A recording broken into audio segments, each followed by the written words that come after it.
This is Beyond with Heather Tesch, where we examine near-death experiences and life itself, hopefully making this life a little better. Hello, everybody. You are in for a real treat. My guest today is Vinnie Tolman. Hello, Vinnie. Hello. Awesome to be here, Heather. You blew me away in the first episode that we did. You were talking about the future. And of course, prior to that, you'd been on my show in the past, and we did a 4-part series, which is some of the most detailed information about your near-death experience and all the things you saw among near-death experiences. So I'll encourage people to watch all of those. I'll put the links in the description, but you can stay right here because we're kind of switching to a new topic now that a lot of people are very curious about. We just talked about an amazing future, and this is going out about 30 to 50 years. Mm-hmm. But in the meantime, there must be some sort of a catalyst to get to this future. So can you take us through some of the challenges that we may face, say, within the next 5 years, within the next 10 years, within the next 20 years, as we progress to this other place?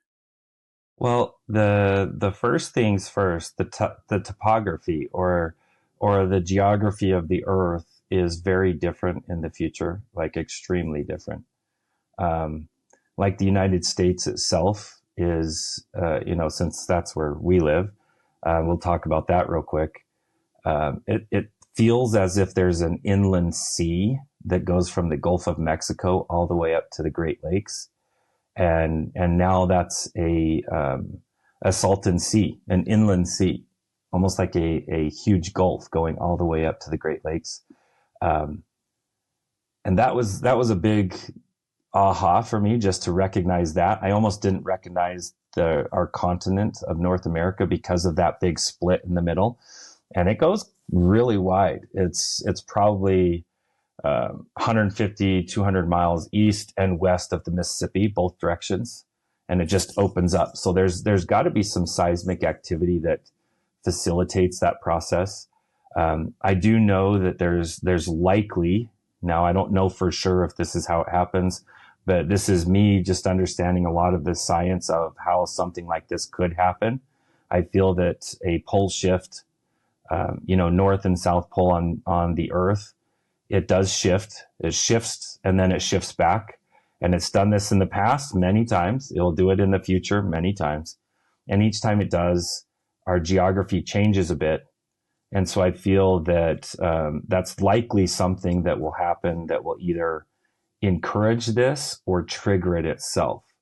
Now, also California looks very, very different. I won't go into detail there because every time I do, all of my California friends and loved ones, they freak out on me. But California looks very different. If, for us to get to this future space, it's going to be very important for us to tap into our intuition, strengthen that intuition so that if we get a pull or we get a nudge that it's time for us to move out of a specific space, then do it. Do it. Don't let your fears, don't let your ego prevent you from taking that action, because it is going to be something that could likely, protect your family, protect your livelihood, protect your legacy even. But hey, the beautiful thing is, in this process of all these changes, we know you have to have your head in the sand if you think there's not going to be big changes happening on the Earth in the very near future. And if you're one of those, okay, turn this video off, go turn on the news or go turn on something else entertaining. But if you want to know about this kind of stuff, it's so important for you to build a strong connection with that intuition. Now, if something's going to happen in your locale and you're not getting that nudge, it's because your soul contract is to cross. And for a lot of us, our soul contract will be to cross. And I can tell you, as being someone who has been there, you guys who get to leave early have a better shot at happiness. You do, because you get to go right to the front of the line at Disneyland. You get to go to the great place of our heavenly realm. You're going to do a little bit of healing, a little bit of cleaning up on your energy and your soul, but then you'll be right back here in the earthly space, and you'll be helping all of those who survive whatever the changes are happening from the energetic side of things. Because the hosts of heaven will be helping us through these big shifts, and we don't need to freak out and say, "Oh, I'm going to stock up on guns and ammo and food and all these things." That now, if you want to do that, do it because your intuition is telling you to do it, not because your fear is telling you to do it. Make sure that you stay out of a place of fear. Fear is going to help you make mistakes. Love strengthens your intuition, and intuition is going to guide you to make all sorts of preparations that are going to be for your betterment. Eternally, physically, short-term, long-term, all of the above. So as you receive this understanding that the earth is changing, just understand that there's a divine path for every single one of us. And every time I understand another aspect of these big changes that are coming, there is going to be what we might deem as tragedies happening. But in a way, they are sacred tragedies because they help the earth. They help the earth, they help man, they help humankind, but more importantly, they help the soul, the spiritual welfare of all of us in moving us towards that higher place where all of us will benefit. And if we are alive, we'll benefit. If we are dead, we'll benefit. Like the whole system benefits through this transition. The transition's unavoidable. There's no way to not make it happen. It's as if that train already left the station. It's just a matter of time for it to arrive. That's it. So yeah, the earth itself is going to look very different. Government looks very different. I did not see like individual governments existing the way they do now. Not at all. I saw in the United States, individual states organized as governments. And so it felt very much like Europe, where, Europe, these individual countries are about the size of a state in the United States. In the United States, it became very much like Europe. Each state became independent and autonomous from the federal government anymore. And it felt as if there was a federal government, it had fallen completely.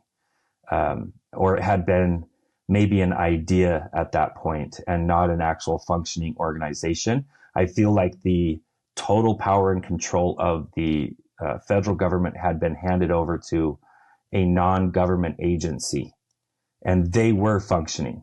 I could see them all over in all the different states. They had a certain look to them. And to me, it didn't seem like they were from America at all. Like they were from other countries. And even in their own home countries, there was the same kind of thing going on. But even this government force that kind of takes the place of the federal government of the United States, it's just short term. They try to set up power structures. They don't work. They end up setting up kind of a dystopian communities or cities, and only the fearful people go there. None of the people that are tapped into that love energy go there.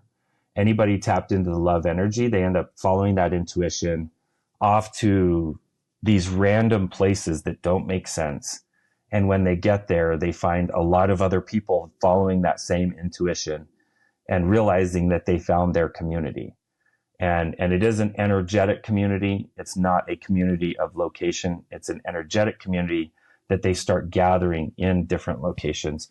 And that's kind of the foreground of these communities, these cities that will be built. I call them cities of light because to me, that's what it felt like. It felt like they emitted light themselves. Just with their energy, they emitted light. And then the other aspects of the fear side of existence that still exists in that space. But those people and those communities could not find or see any of those cities of light at all. They couldn't. It was as if they existed on two different planes on Earth.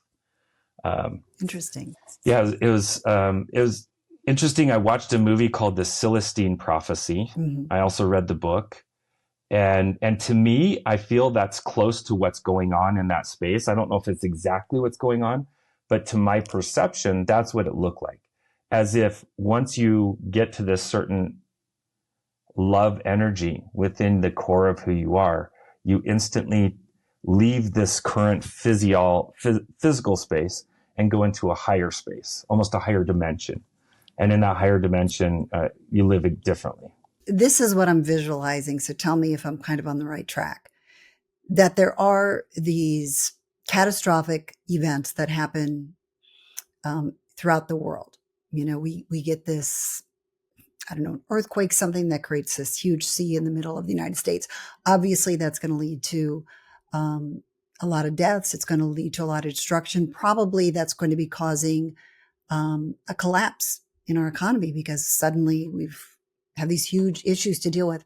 And then I'm getting the impression you're saying maybe a foreign government is coming in, trying to take over, but they might not have the best intentions for us. Am I getting any of that right? Yeah, yeah, it would be, that's an accurate interpretation of it.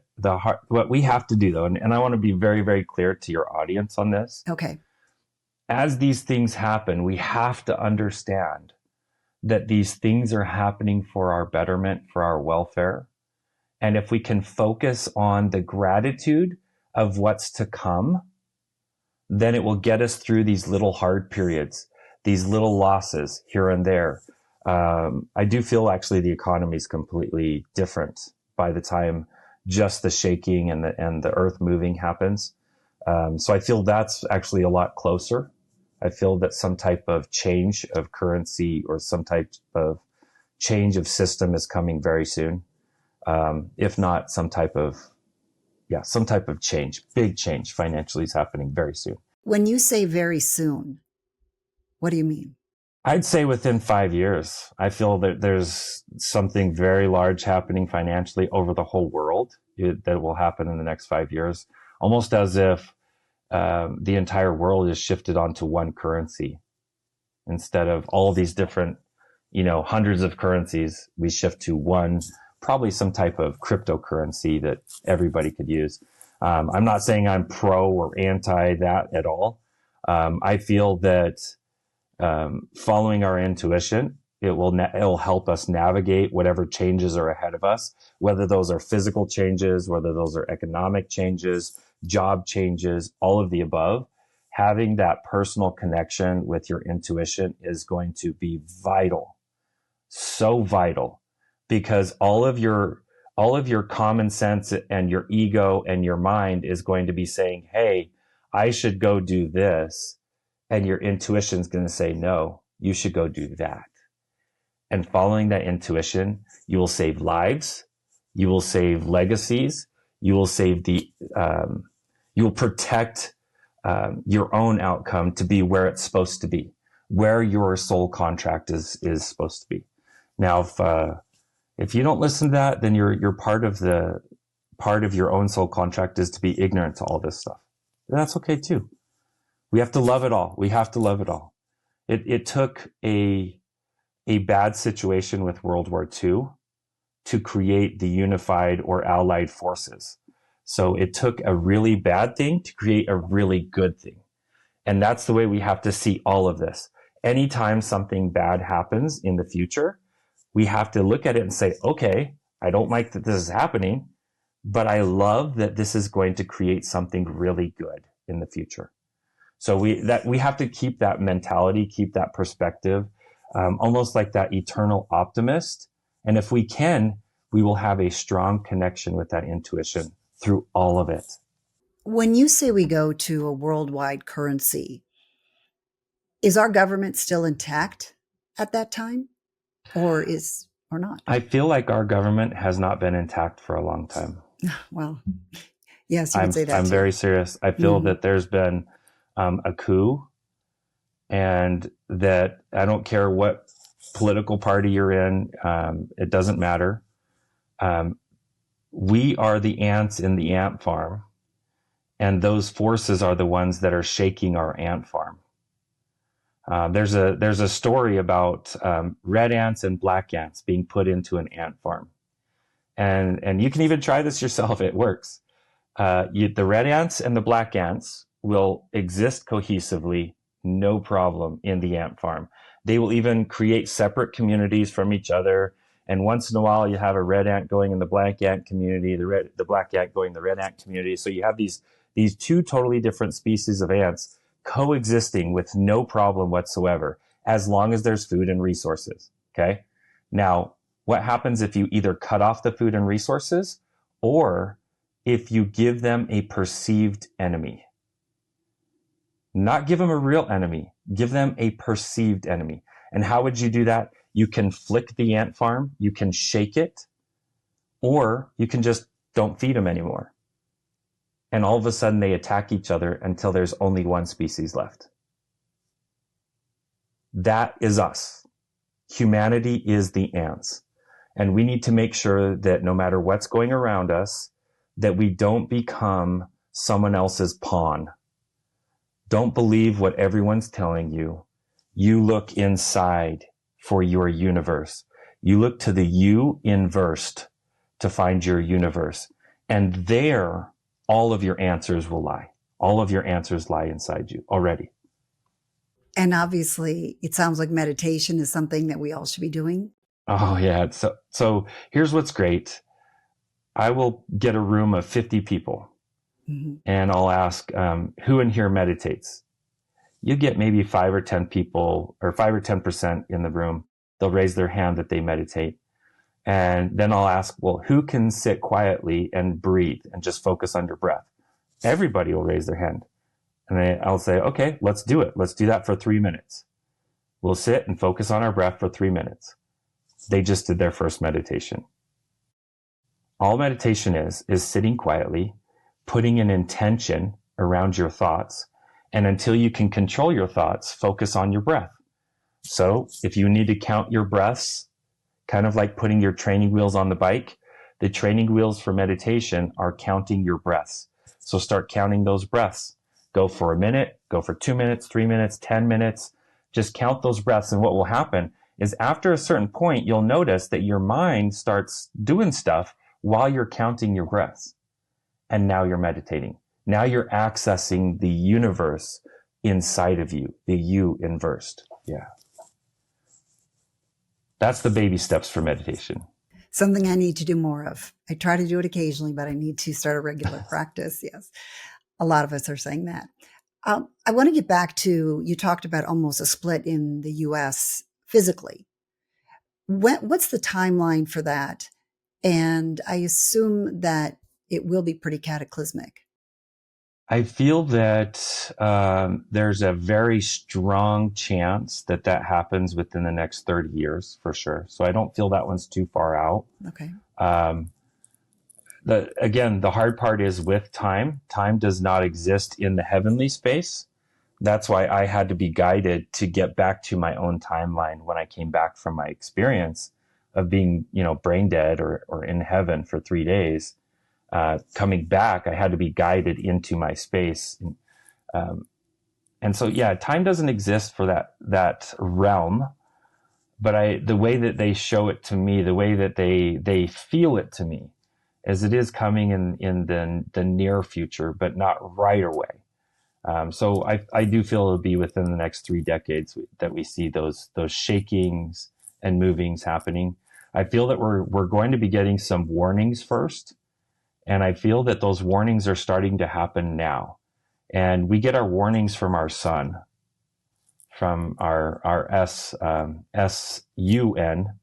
the same way that in Christianity we learn from the sun, SON, right?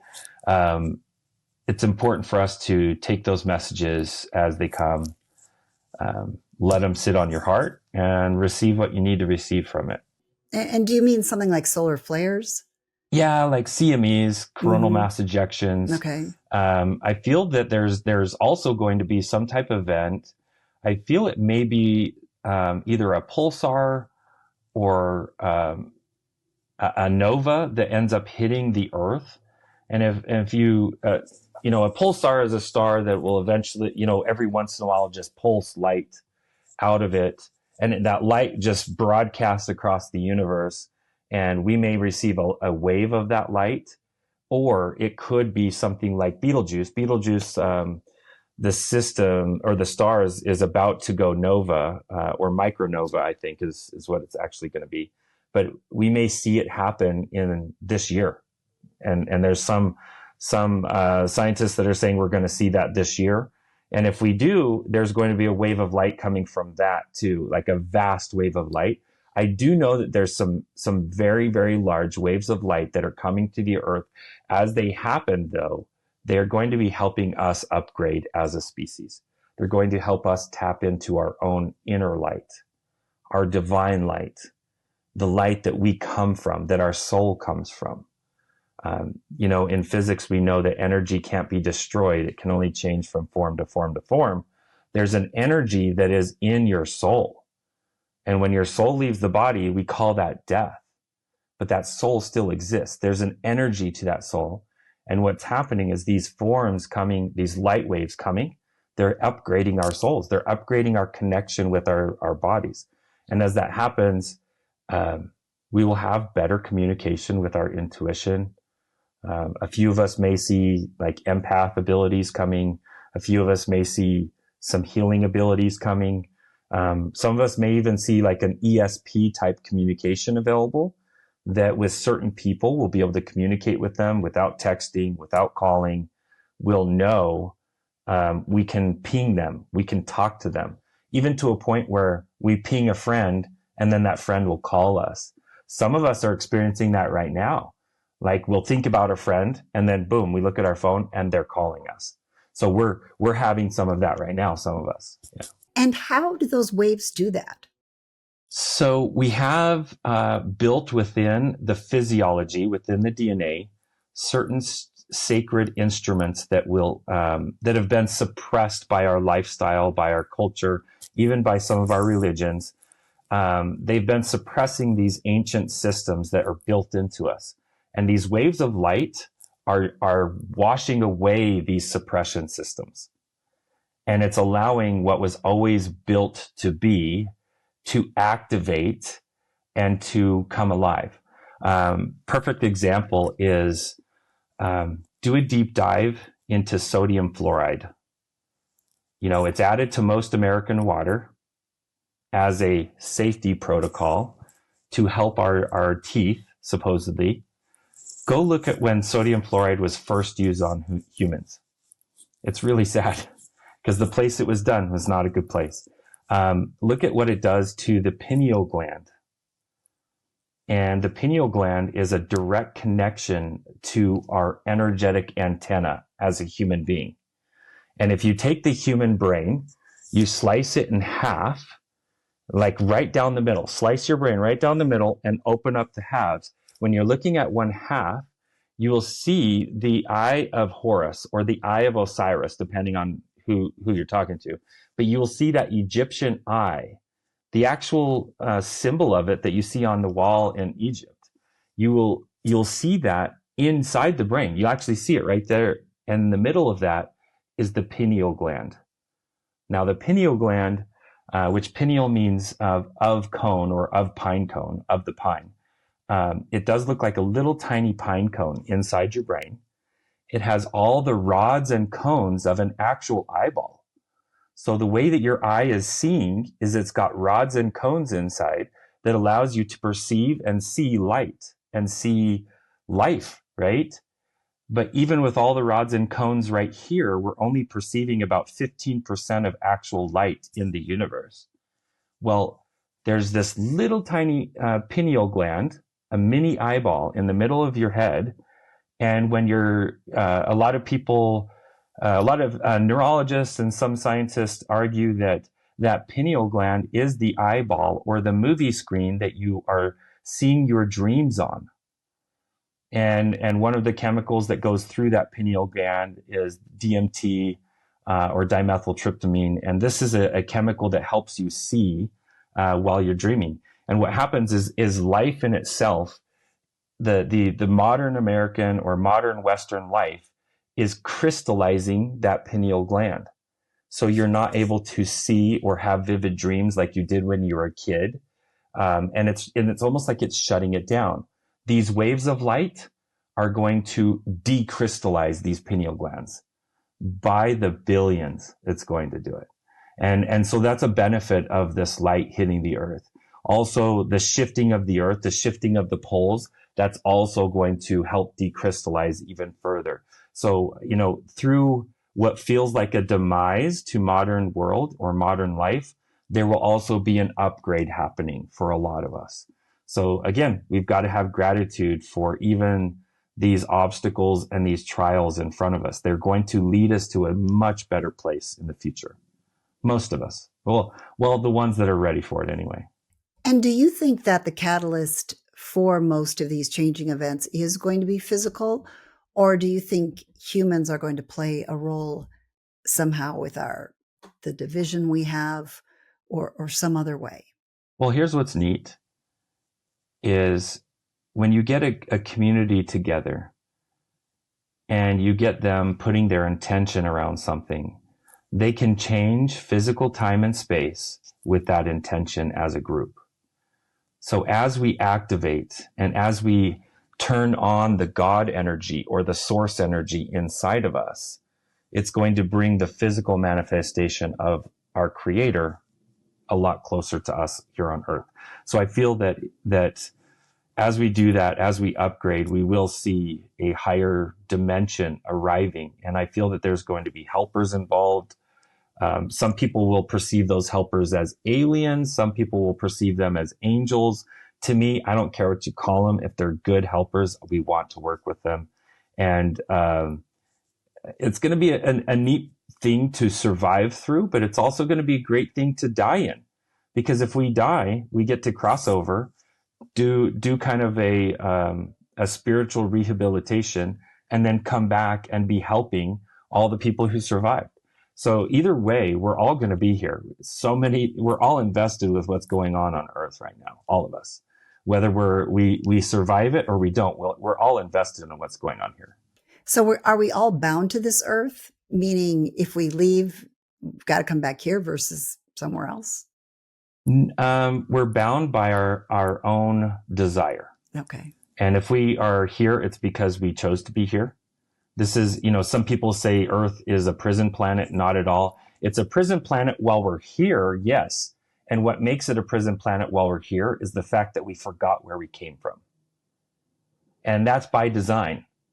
Because if we could remember where we came from, we'd be like, screw this, I'm going to go back there, because here is really hard. It's a lot harder than where we came from. And in reality, though, it's not a prison planet at all.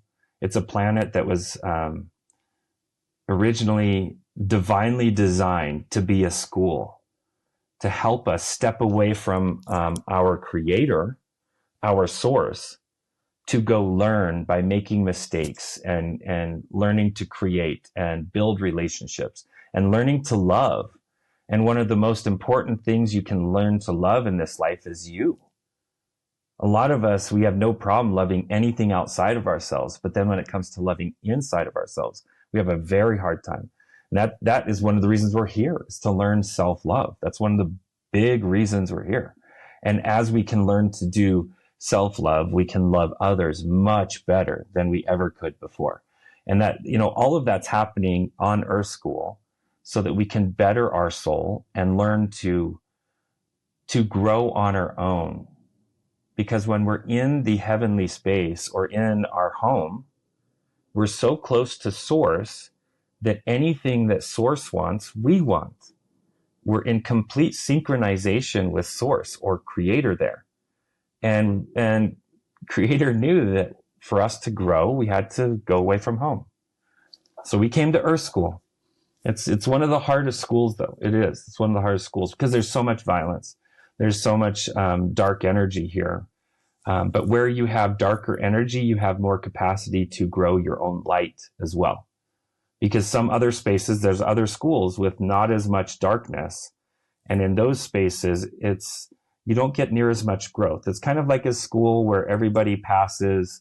You don't really have to work hard. You don't really have to learn. Just show up. You're going to be okay. That's what these other schools are like. But then there's Earth School, where you've got to show up. You've got to dedicate yourself. You've got to really involve yourself in this life and learn the lessons you need to learn. And if you do, you get much, much better growth out of your soul than you could in any other school. Yeah. Vinny, this is also interesting. And I know there are more things that are going to be happening in the next 5, 10, 15 years. So let's go ahead and take that into part 3. Sweet. Awesome. Wow. I hope that you are finding this conversation just as intriguing as I am. I really am enjoying hearing about what Vinny sees for the future. And maybe enjoying isn't the right word. Probably intrigued is better, because certainly the events that he's talking about, many of them in this episode, are not great, at least from my perception. When he talks about the topography of the U.S. changing, that's going to be impacting so many lives. And to me, it's scary. Vinny has a very different perspective, though, because he has seen the other side. He knows there's just this amazing world beyond this one. And even though we believe it, we haven't seen it. And so it's much harder for us to accept these events are ultimately good for us because they lead to much better things. So I would love to hear what you think about it. Leave your thoughts in the comments. I always love hearing your perspective. Also, if you've made it this far, just go ahead and put made it. I always appreciate hearing that. And if you liked it, please give it a like. That really helps the channel. But do stick around, because we've got many more interesting things that we talk about. One of the things we cover coming up in the next episode will be the electrical grid. And I specifically asked him about that because I just had on Howard Storm, who also saw similar things for the future. And he talks about the electrical grid going down.